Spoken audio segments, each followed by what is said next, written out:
Always as an artist, you're judged based on the body of work you've put out ultimately, but what people focus on is whatever you've done most recently. People have this thing in their head now that we're just invincible. I don't want to be fooled by that. I think the pressure is motivating. It's there, but I really try not to focus on it. I'm more comfortable when there's a lot to be expected. I think we're all deadline or pressure performers. I want to be in the mix. Have the pressure. It ain't no thing but a chicken wing. It's a piece of cake.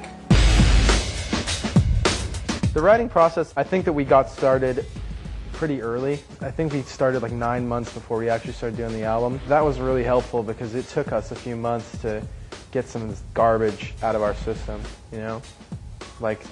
It's like sophomore album garbage. We wrote some terrible stuff, some really dumb songs. You gotta put your helmet on before you come back here because there's a lot of construction going on. Like you saw on the DVD, we worked on the bus. Mike and I would just mess around with different ideas, and a lot of times we'd write music that isn't even necessarily Linkin Park oriented. We came up with a lot of stuff there. I think that we came up with some really cool guitar stuff and a lot of good samples. Mike's always involved in all the songs because he's kind of like the glue in that he knows how to use the Pro Tools rig, and he's really good at working with people one-on-one in terms of putting their parts down. Just drag it out, remember.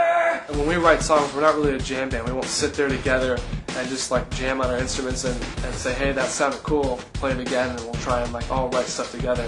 I think we would kill each other if we tried to do that.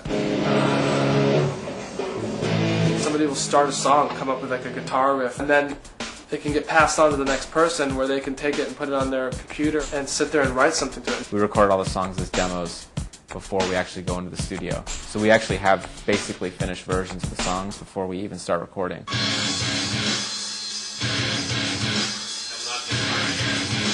For me, as a producer, working with artists like Linkin Park that really want their music to be as good as it can be, we'll rip a song to shreds and then build it back up and then rip it down again if that's what it takes. I'm gonna rock the mullet. Today is the first day of recording here at NRG. We're about to start the new album. We all decided to have a mullet contest. Rob and I decided that we would make today our big finale, our grand finale.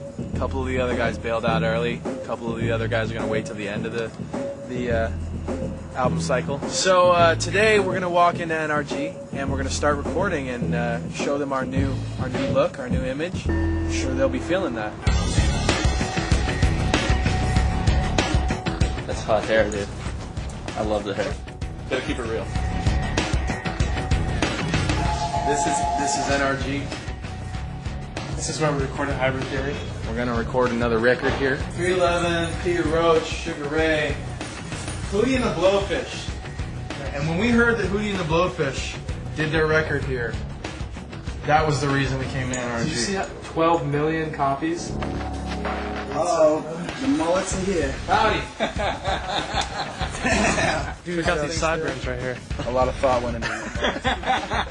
Blood, sweat, and tears. Yeah, these were like 5 months in the making, I'm telling you. Guys got nice t-shirts too. Yeah, this worked out just last night. I was very excited about this. It's got air conditioning too. Yeah, it's got air conditioning. Yeah. So, we're going to go into the studio now and get started. Get working. Right before I went to the studio, I was spending probably 8 to 10 hours a day practicing, almost 7 days a week. I had dreams about drums. I had dreams about drum fills that I practiced the day before and I couldn't get right. It was just constant drum craziness. Right now we're down at my rehearsal space. This is my drum set. It is a 5-piece Gretsch. I have Zildjian cymbals, Gibraltar hardware, and I have Vader drumsticks. I also have triggers on my kit. All the sampled sounds that you hear on the album come out through these triggers. Right now I'm working on adding some new stuff to the kit. I just made a new space here for an 18-inch floor tom. It's a huge tom. It's going to go right here, and when I hit it, it's going to shake the floor.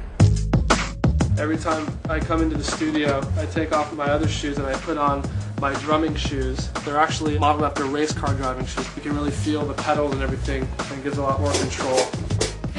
Back here, I got a Pro Tools rig. I'm able to record all of my drums right here onto the hard disk of my computer. That's something that's really different for this album. When I did all the drums for Hybrid Theory, I had a 4-track and a room mic taped to the ceiling. This time, I was able to use the computer to help come up with drum parts. This is the kick drum right here, so you'll be able to hear every time a kick hits. And this is the snare, and this is the hi-hat. You can see right here, this is the hi-hat building. It's going from a verse part into a chorus. So let's say, for instance, I didn't like these 2 kick parts right here, and I wanted to get rid of them before that fill because I want these snares to be by themselves. I can just highlight those and delete them so they wouldn't play anymore in that pattern. No more kick drums. It really saves a lot of time. Because when I come up with an idea or I think something might sound good and I don't know how to play it yet, instead of having to practice for 2 hours to try and figure something out, I can just cut it and put it together here and listen to it and see if it sounds good. And if it doesn't sound good, I just save myself 2 hours of having to practice and learn that.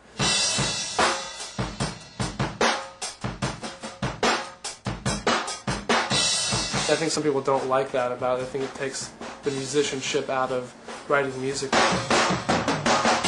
I think it opens the door for a whole other world.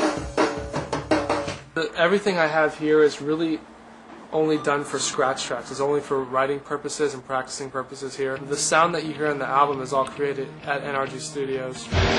We set up Rob in the room, and it'll stay that way for as long as we can keep it in there without making noise for the other instruments. We have like full tracks kind of going through, like rough tracks going through his headphones and through the speakers as he's playing.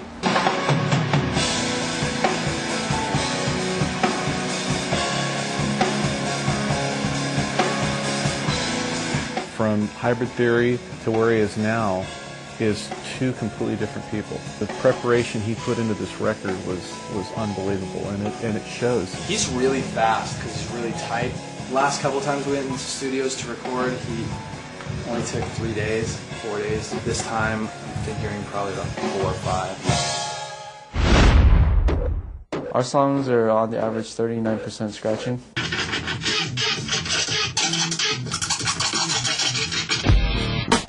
Over here you can see we like to build little forts. That's actually the vocal fort. Alright, what's the vision here? The best mullet ever.